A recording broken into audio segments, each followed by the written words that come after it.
ബി.ജെ.പിയുടെ സ്ഥാനാർത്ഥി പട്ടിക പ്രഖ്യാപിച്ചു. എൻ.ഡി.എ സഖ്യത്തിൽ 14 സീറ്റാണ് ബി.ജെ.പിക്കുള്ളത്. 5 സീറ്റ് ബി.ഡി.ജെ.എസിനും 1 സീറ്റ് കേരള കോൺഗ്രസ് പി.സി. തോമസ് വിഭാഗത്തിനുമാണ്. 14 സീറ്റുകളിൽ 12 സീറ്റുകളിലേക്കുള്ള സ്ഥാനാർത്ഥി നിർണയം മാത്രമാണ് ഇപ്പോൾ നടന്നത്. നിർണായകമായ പത്തനംതിട്ട സീറ്റിൽ ഇതുവരെയും സ്ഥാനാർത്ഥിയെ പ്രഖ്യാപിച്ചിട്ടില്ല. അണികൾ അവിടെ സുരേന്ദ്രനെയാണ് പ്രതീക്ഷിക്കുന്നത്.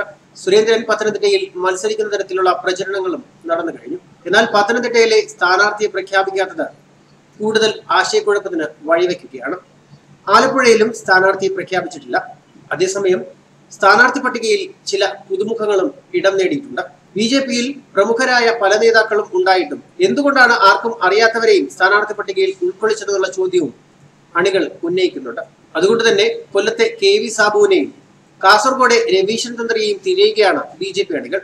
അവർ ആരാണെന്ന് പോലും ബി.ജെ.പി അണികൾക്ക് അറിയില്ല. സ്ഥാനാർത്ഥി പട്ടിക പുറത്തായതോടെ തന്നെ രൂക്ഷമായ വിമർശനങ്ങളാണ് പല ഭാഗത്തു നിന്നും ഉയരുന്നത്. അതിൽ പ്രധാനമായും ഉയർന്നത് പത്തനംതിട്ടയിലെ സ്ഥാനാർത്ഥി പ്രഖ്യാപനത്തെ കുറിച്ച് തന്നെയാണ്.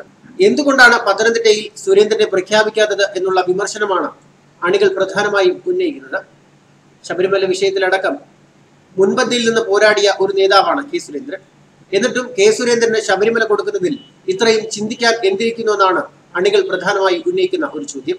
അതേസമയം എൻ.ഡി.എ സഖ്യത്തിൽ 5 സീറ്റ് ബി.ഡി.ജെ.എസിന് നൽകിയതിൽ പ്രതിഷേധിച്ച് പി.എം. വേലായുധനും രംഗത്തെത്തിയിരുന്നു. ബി.ജെ.പിയിൽ പൊട്ടിത്തെറി ഉണ്ടായിരിക്കുകയാണ്. സ്ഥാനാർത്ഥി നിർണയത്തെ ചൊല്ലിയാണ് ഇപ്പോഴത്തെ പ്രശ്നങ്ങൾ മുഴുവനും ഉണ്ടായിരിക്കുന്നത്. സംവരണ സീറ്റുകൾ ഉൾപ്പെടെ ബി.ഡി.ജെ.എസിന് വിട്ടു നൽകിയത് പട്ടികജാതി സമൂഹത്തോട് കാണിച്ച തികഞ്ഞ അനീതിയാണെന്നാണ് ബി.ജെ.പി ഉപാധ്യക്ഷനായ പി.എം. വേലായുധൻ ഇപ്പോൾ വ്യക്തമാക്കുന്നത്. നേതാക്കൾ എല്ലാവരും സ്വന്തം സീറ്റ് ഉറപ്പിക്കാൻ മാത്രമാണ് ശ്രമിച്ചത്. പ്രസ്ഥാനത്തിന് വേണ്ടി വിറക് വെട്ടിയവരെയും വെള്ളം കോരിയവരെയും പാർട്ടി പൂർണ്ണമായും തഴഞ്ഞു എന്നാണ് പി.എം. വേലായുധൻ ഇപ്പോൾ ആരോപണം ഉന്നയിക്കുന്നത്. ഇത് പാർട്ടിയിൽ വലിയ ചർച്ചകൾക്ക് വഴിവെച്ചിട്ടുണ്ട്. കേന്ദ്ര നേതൃത്വം ഇടപെട്ട് സ്ഥാനാർത്ഥി പട്ടിക പുറത്തിറക്കിയിട്ടും ഇത്തരത്തിൽ പൊട്ടിത്തെറി ഉണ്ടാകുന്നത് വലിയ പ്രശ്നങ്ങളിലേക്ക് നയിക്കും എന്ന വിലയിരുത്തലാണ് രാഷ്ട്രീയ നിരീക്ഷകർ. ബി.ഡി.ജെ.എസിന് സീറ്റ് നൽകിയതിനെ ചൊല്ലിയാണ് ഇപ്പോൾ ഇത്രയും പ്രശ്നങ്ങൾ ഉണ്ടായിരിക്കുന്നത്. പാർട്ടിയുടെ നടപടിയിൽ ശക്തമായ അമർഷവും പ്രതിഷേധവും ഉണ്ടെന്നും പി.എം. വേലായുധൻ വ്യക്തമാക്കുന്നുണ്ട്.